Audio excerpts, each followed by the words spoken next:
বাংলাদেশ থেকে ভারতীয় কূটনীতিকদের পরিবার সরিয়ে নিচ্ছে ভারত, এরকম একটা খবর বাংলাদেশের মিডিয়ায় এসছে। এটা ইনফ্যাক্ট ভারতের মিডিয়ায় প্রথম এসেছিল, সেটার বরাতে বাংলাদেশে প্রকাশিত হয়েছে। আমরা খুব হালকাভাবে এটা দেখা ঠিক হবে না। আমাদের সরকারের উচিত হবে সতর্ক থাকা, এবং শুধু সরকার না, আমাদের রাজনৈতিক দলগুলো সতর্ক থাকা খুব জরুরি। নিউজটাকে একটু দেখি কি বলা হচ্ছে। এখানে বলা হচ্ছে, বাংলাদেশ ভারতের হাইকমিশন ও সহকারী হাইকমিশনগুলোতে দায়িত্বরত কূটনীতিক ও অন্যান্য কর্মকর্তাদের পরিবারের সদস্যদের ফিরিয়ে নেওয়ার সিদ্ধান্ত নিয়েছে নয়াদিল্লি।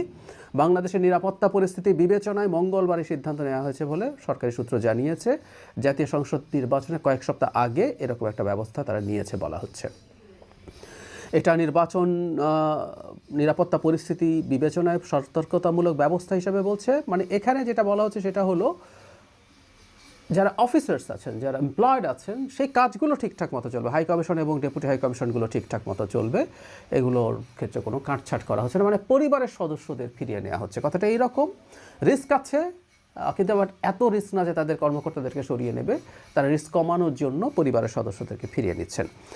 আমরা ভারতের সাথে সাম্প্রতিক সময়ে আমাদের যে ধরনের অ্যাটিটিউড, যে ধরনের এনগেজমেন্ট, যে ধরনের রিয়াকশন, ভারতের এটাকে আমরা হয়তো পাত্তা দিতে চাইবো না, কিন্তু আমাদের মনে রাখতে হবে যে এই পদক্ষেপটাকে খুব হালকা করে যেন আমরা না দেখি।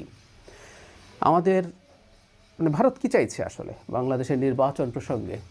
যে নির্বাচনটা হতে যাচ্ছে এটা ভারত পছন্দ করছে না, পছন্দ করার কোনো কারণ নেই। কারণ এই নির্বাচনে আওয়ামী লীগকে পার্টিসিপেট করতে দেয়া হচ্ছে না, সঙ্গত কারণেই। যদিও এই আলাপ আমরা করেছি যেভাবে এক্সিকিউটিভ ডিসিশনের কারণে আওয়ামী লীগ নির্বাচনে পার্টিসিপেট করতে পারছে না, এটা আমাদের জন্য ভালো হয়নি। খুব ভালো হতো যদি বিচারিক প্রক্রিয়ায় একটা সিদ্ধান্ত নিয়ে কাজটা করা যেত। যাই হোক, যেহেতু আওয়ামী লীগ পার্টিসিপেট করতে পারছে না, এটা পছন্দনীয় নয়। এবং ডক্টর ইউনূসের সরকারের তুলনায় একটা নির্বাচিত সরকারের সাথে হয়তো এনগেজ করতে সে বেটার ফিল করবে, কারণ ডক্টর ইউনূসের সাথে ভারতের সম্পর্ক খুব খারাপ হয়ে গেছে। কিন্তু আদতে বাংলাদেশে একটা স্থিতিশীল সরকার থাকুক, এটা ভারত চাইবার কথা না। স্থিতিশীল গণতান্ত্রিক সরকার থাকুক, এটা ভারতের চাইবার কথা না। কেন, আমি পরে বলছি।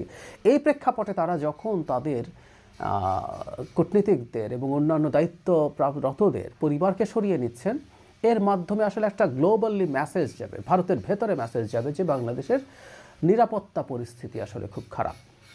এটা খুব অস্বাভাবিক না, এই মেসেজটা আসলে যাবে।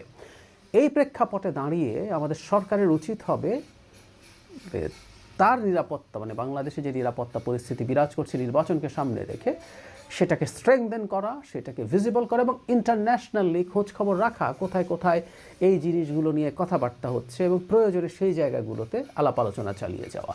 কারণ বাংলাদেশে একটা খুবই খারাপ পরিস্থিতি তৈরি হয়েছে, এটা আমাদের নির্বাচন কেমন হচ্ছে সেটাকে প্রশ্নবিদ্ধ করার সম্ভাবনা আছে। আমরা কেউ বলতেই পারি এই সরকার আসলে আইনশৃঙ্খলা পরিস্থিতিকে একদমই ঠিকঠাক মতো নিয়ন্ত্রণ করতে আগেই পারে নাই, নির্বাচনকে সামনে রেখে। বিশেষ করে যখন এখন নির্বাচনের ক্যাম্পেইন শুরু হয়ে যাচ্ছে, সেই ক্যাম্পেইনের সময় যখন সব রাজনৈতিক দলের প্রার্থীরা, নেতাকর্মীরা মাঠে ক্যাম্পেইনে থাকবেন, তখন সংঘাতের সম্ভাবনা উড়িয়ে দেওয়া যায় না। সেই প্রেক্ষাপটে আসলে কি হবে না হবে এটা নিয়ে প্রশ্ন আসতেই পারে। আমি মনে করি সরকারের এটা নিয়ে খুব দ্রুত পদক্ষেপ নেওয়া উচিত। ভারতকে আন্ডার এস্টিমেট করা ঠিক না। আমরা এটা ঠিক যে ভারতকে শেখ হাসিনার সাথেই আমরা পরাজিত করেছি। বাংলাদেশে শেখ হাসিনার পরাজয় শুধু শেখ হাসিনার পরাজয় না, এটা ভারতেরও পরাজয়। ভারত যেভাবে বাংলাদেশকে একটা কলোনি বানিয়ে রেখেছিল শেখ হাসিনার সময়ের 15 বছর, সেখান থেকে বাংলাদেশ ভারতকে পরাজিত করে বাংলাদেশ স্বাধীন হয়ে উঠেছে। এই পরাজয় তো আসলে ভারত মানবে না, সহজে স্বীকার করবে না। তার গ্লোবাল ট্র্যাকশন আছে প্রচুর, ভারতের সফট পাওয়ার আছে, মিডিয়ার ওপরে তার নানা রকম ইনভলভমেন্ট আছে, তার দখল আছে ভারতীয় বংশোদ্ভূতদের। আমরা এই কারণে যেন ভারতকে আন্ডার এস্টিমেট না করি। ভারতের সাথে আমরা ইভেন আমাদের সম্পর্ক অনেক বেশি খারাপের পর্যায়ে চলে যাক, সেটাও আসলে ঠিক মতো আমরা চাইবো না। আমি প্রায় একটা কথা বলি, আমরা চাই ভারতের সাথে বাংলাদেশ একটা স্বাধীন সার্বভৌম দেশ, এইটা মেনে নিয়ে ভারতের সাথে ভারত আমাদের সাথে একটা এনগেজমেন্টে যাবে, তার প্রিভিয়াস অ্যাটিটিউডকে রিয়ালাইন করবে। কিন্তু ওই যে বললাম, একটা ঝুঁকি আছে, যে কারণে আমাদের রাজনৈতিক দলগুলোরও সতর্ক থাকতে হবে। ঝুঁকিটা হচ্ছে, একটা গণতান্ত্রিক বাংলাদেশ যেটা রেগুলারলি নির্বাচন হয়, সরকার জনগণের ভোটে থাকে, এটা ভারতের জন্য ভালো কিছু না। কারণ জনগণের সমর্থন রাখা, সমর্থনে নির্বাচিত হওয়া কোনো সরকার আবার ভবিষ্যতে নির্বাচিত হতে চায় এমন কোনো সরকারের পক্ষে ভারতকে শেখ হাসিনার মতো দূরেই থাকুক, তার অর্ধেক বা 1/4 ব্ল্যাঙ্ক চেকও দেওয়া সম্ভব হবে না। সুতরাং গণতান্ত্রিক একটা উদার গণতান্ত্রিক বাংলাদেশ ভারতের স্বার্থের পক্ষে না, এবং বাংলাদেশে একটা র্যাদার স্বৈরাচারী সরকার, যাকে ভারত সরকার ম্যানেজ করে ফেলতে পারবে, ব্যক্তিকে বা একটা দলকে তার সাথে নেগোশিয়েট করে তাকে ক্ষমতায় রেখে, এটা ওর জন্য বেস্ট অপশন, হাসিনা মডেলের মতো। তো ফলে এটা ভারত চাইবে না। বাংলাদেশের নির্বাচনকে প্রশ্নবিদ্ধ করার জন্য যেসব আন্তর্জাতিক কাজ হবে তাতেও ভারতের ইনভলভমেন্টের সম্ভাবনা খুবই আছে। সেই প্রসঙ্গে আমি বলতে চাই আমাদের রাজনৈতিক দলগুলোকেও, মানে সরকার তো বটেই, রাজনৈতিক দলগুলো অ্যাট এনি কস্ট তাদের মধ্যে সংঘাত পরিহার করা। এটা আমি খালি ভারত বা ইন্টারন্যাশনাল কমিউনিটির কথা বলছি না।